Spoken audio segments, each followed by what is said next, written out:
자, 오늘 저는 여러분과 함께 선포한 마태복음 5장 7절의 말씀을 가지고 따라하겠습니다. 복 있는 사람, 복 있는 사람, 복 있는 사람, 복 있는 사람. 이와 같은 제목으로 우리 다섯 번째 말씀의 은혜를 나누겠습니다. 오늘 인터넷으로 또 MCTV를 통해 함께 예배드리는 모든 성도님들의 삶 가운데 오늘 이 성전 안에서 하나님 부어주시는 동일한 은혜와 축복이 넘쳐나도록 있게 되시기를 주님의 이름으로 축원합니다. 제가 군대에서요 그 레펠을 탄 적이 있어요. 레펠이 뭐냐면은요 이렇게 타워에서 이렇게 줄 잡고 뛰어내리는 거예요. 근데 사람이 가장 공포를 느끼는 높이가 11m라고 하는데 제가 그 11m에서 뛰어내린 겁니다. 근데 뛰어내리기 전에 이제 우리가 한국에 군대 다녀오신 분들은 잘 아시겠지만 우리 그런 훈련 받을 때는 다 올빼미라고 불러요. 올빼미. 근데 제가 키가 크니까 항상 1번 올빼미입니다. 1번 올빼미 준비됐습니까? 예, 준비됐습니다. 사랑하는 사람 있습니까? 예, 있습니다. 사랑하는 사람 이름 부릅니다. 제가 누구 이름을 불렀겠습니까? 엄마! 엄마! 엄마! 엄마! 3번 외칩니다. 엄마! 엄마! 엄마! 하강 그러면은 그거 뛰어내리는 거예요. 왜 그렇게 소리를 지르게 하냐? 마음을 다지고 정신 차리라고. 사고 나면 안 되니까 그렇게 소리를 지르고 뛰어내립니다. 우리가 어떤 일을 할 때 처음에 그 일을 시작하기 전에 마음을 다지고 마음을 하고자 하는 마음을 먹는 것이 굉장히 중요합니다. 옛말에 천리길도 한 걸음부터라는 말이 있지 않습니까? 그러니까 우리가 천리가 몇 킬로인지 생각을 해보니까 한 400킬로 돼요. 그러니까 한국 지형으로 한국적인 상황에서 보면 서울에서 부산까지 걸어가야 되는 겁니다. 단단히 마음을 먹어야지만 떠날 수 있는 길이죠. 천리길을 가기 위해서 한 걸음 내딛는 것도 중요한데요. 이 한 걸음 내딛기 전에 먼저 우리에게 해야 될 일이 있는데 그게 뭐냐면은 내가 이 천리길을 갈 수 있다, 가고야 말 것이다, 가야만 한다라고 하는 마음을 다지는 것입니다. 우리가 지난 4주 동안 예수님께서 산 위에서 하시는 말씀을 들었습니다. 이 말씀에 별명이 있죠. 산상수훈 또는 우리가 팔복이라고 부르는 거예요. 그런데 예수님이 말씀하신 이 팔복의 내용이 두 부분으로 나누어지고 있다는 사실을 여러분 알고 계십니까? 어떻게 나누어질까요?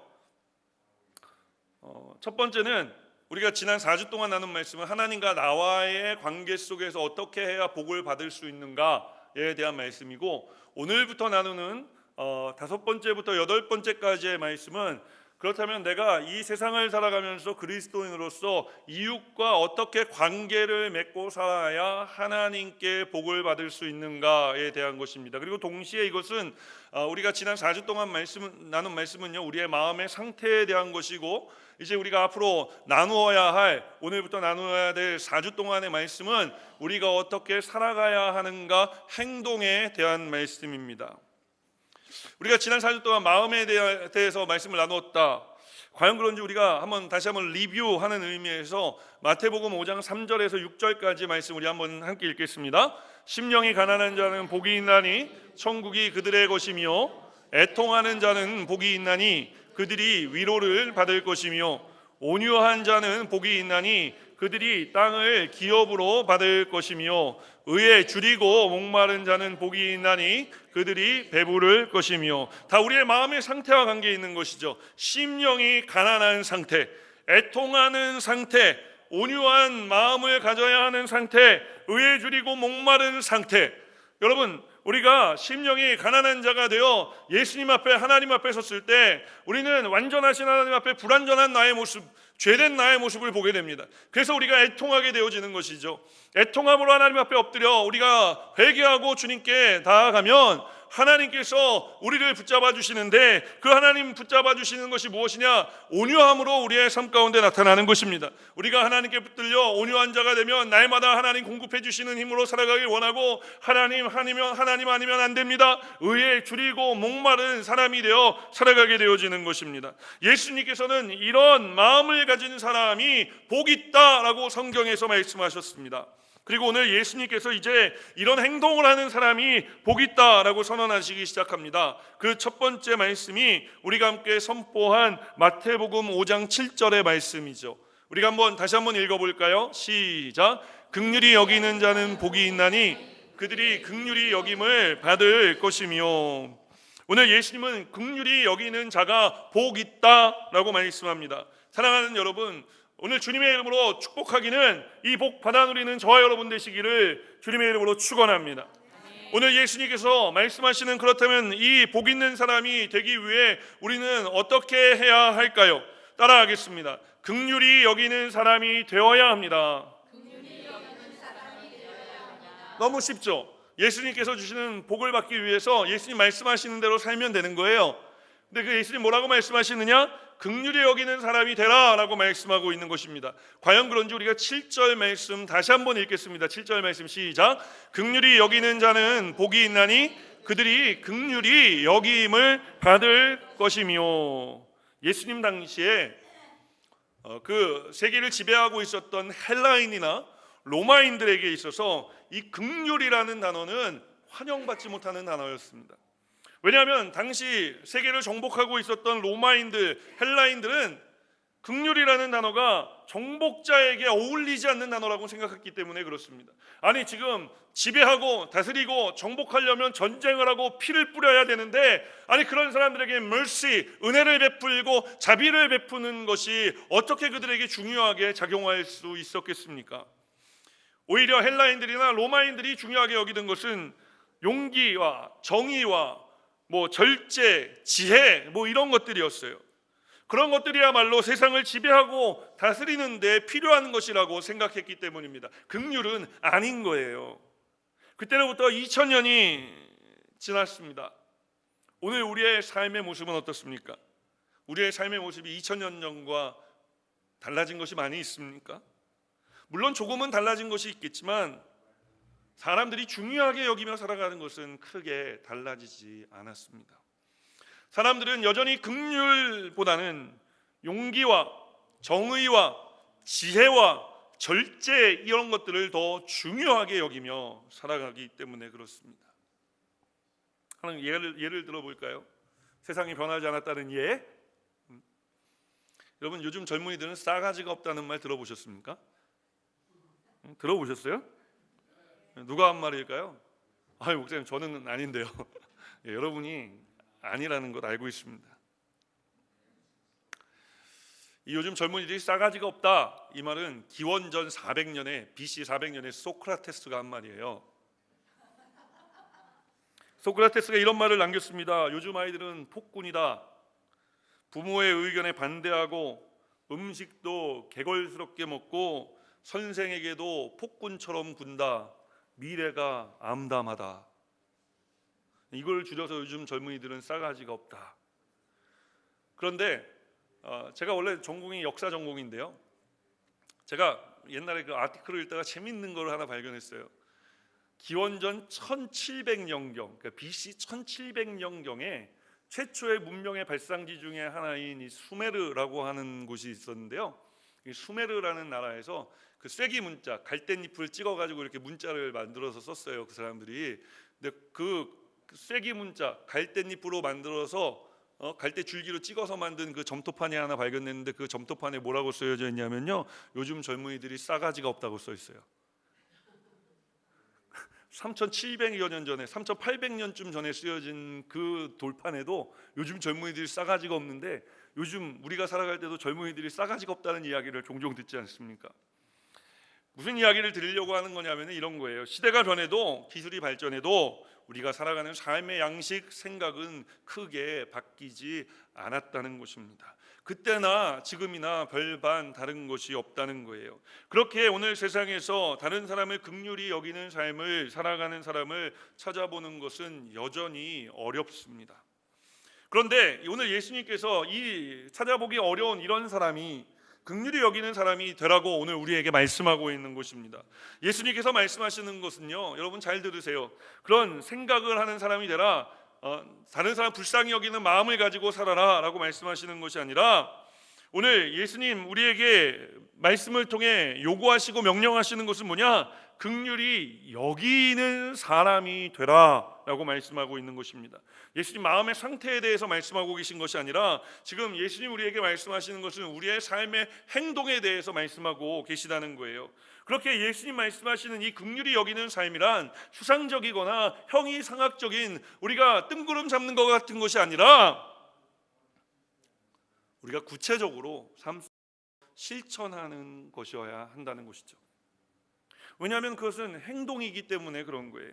사랑하는 여러분, 오늘 예수님 말씀하시는 긍휼히 여기는 사람이 되시기를 주님의 이름으로 축원합니다. 축원합니다. 그럼 우리가 어떻게 해야지 긍휼히 여기는 사람이 될 수 있을까요? 따라하겠습니다. 예수님을 닮아야 합니다. 예수님을 닮아야 한다고 성경은 이야기합니다. 우리 과연 그런지 다시 한번 7절 말씀 읽겠습니다. 긍휼히 여기는 자는 복이 있나니 그들이 긍휼히 여김을 받을 것이며. 여러분, 오늘 이 말씀 누가 하는 말씀입니까? 예수님이 하시는 말씀입니다. 예수님은 말만 하시는 분이 아니라 말씀하신 것을 행동으로 우리에게 보여주시는 삶을 살아가신 분입니다. 오늘 예수님 말씀하시는 긍휼히 여기는 것을 가장 잘 표현하는 영어 단어, 물론 오늘 성경은 mercy라고 하는 단어를 사용하고 있지만 보다 좀 더 적합한 단어가 뭐가 있을까 하고 찾아봤는데 영어 단어 중에 compassion이라는 단어가 있더라고요. 이 단어는 come이라는 말과 passion이라는 단어가 합쳐진 말이에요.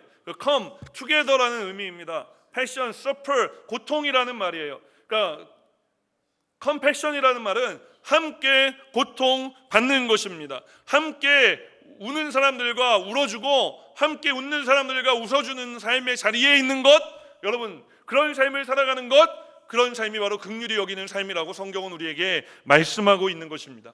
로마서 12장 15절로 16절은 우리에게 이렇게 말씀합니다. 함께 읽겠습니다. 즐거워하는 자들과 함께 즐거워하고 우는 자들과 함께 울라. 서로 마음을 같이하며 높은 데 마음을 두지 말고 도리어 낮은 데 처하며 스스로 지혜 있는 채 하지 말라.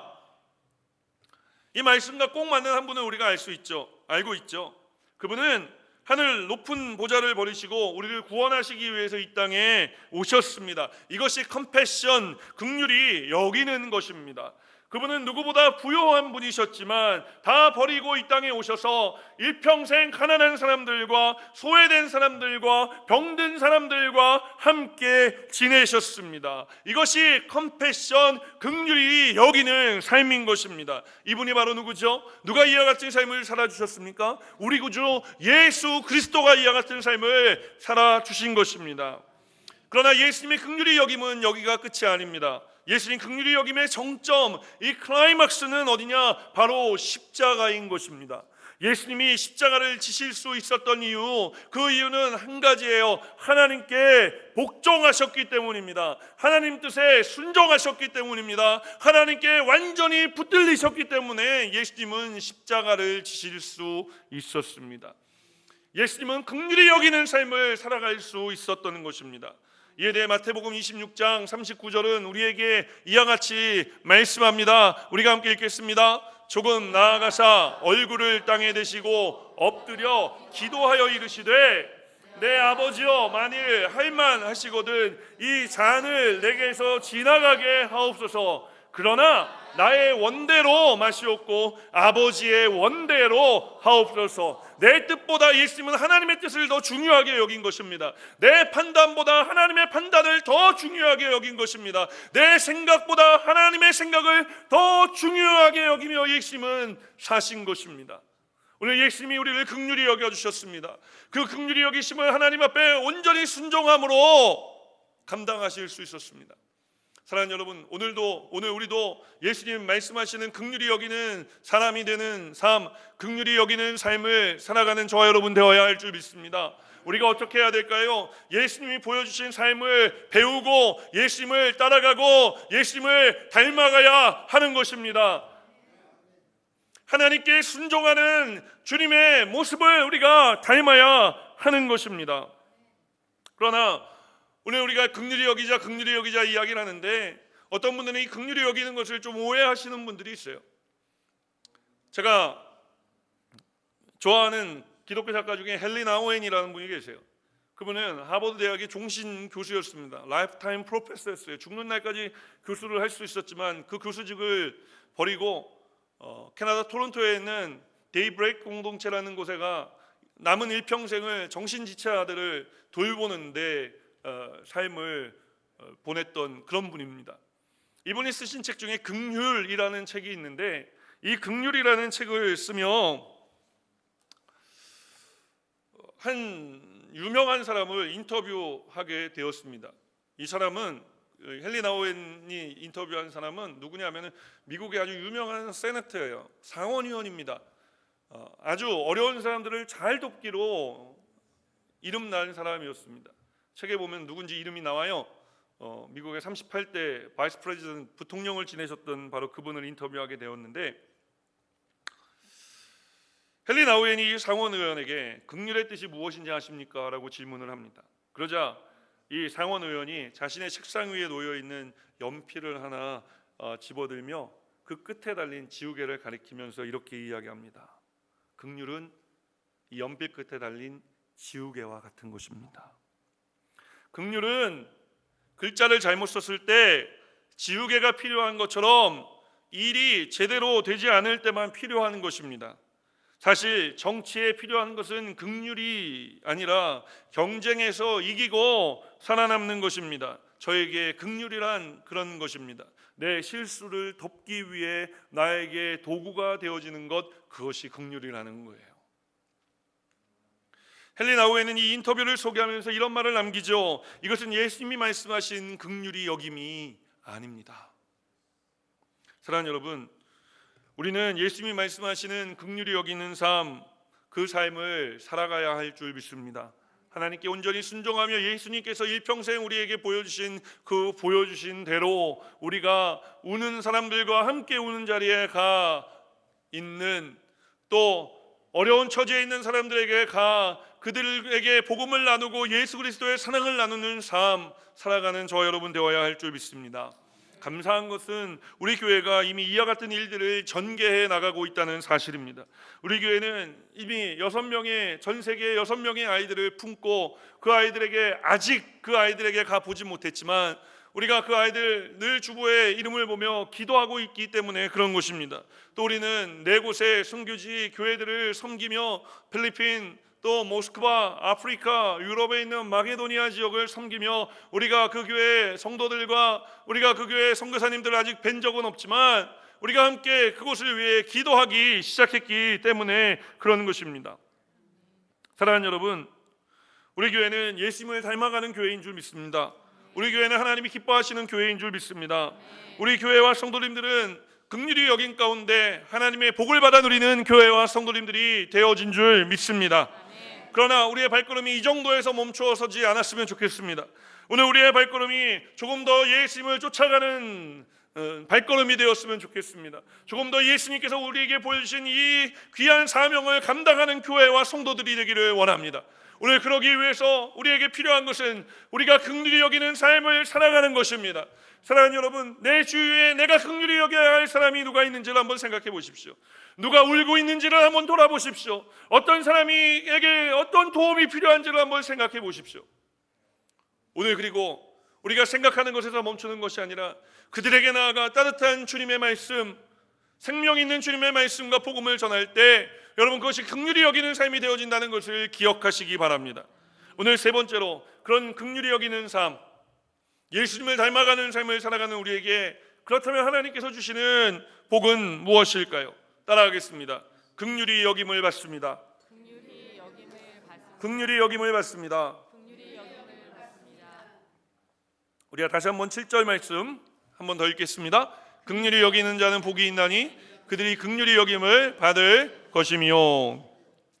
오늘 예수님은 긍휼을 말씀하실 때 헬라어로 엘레오스라는 단어를 사용했어요. 엘레오스.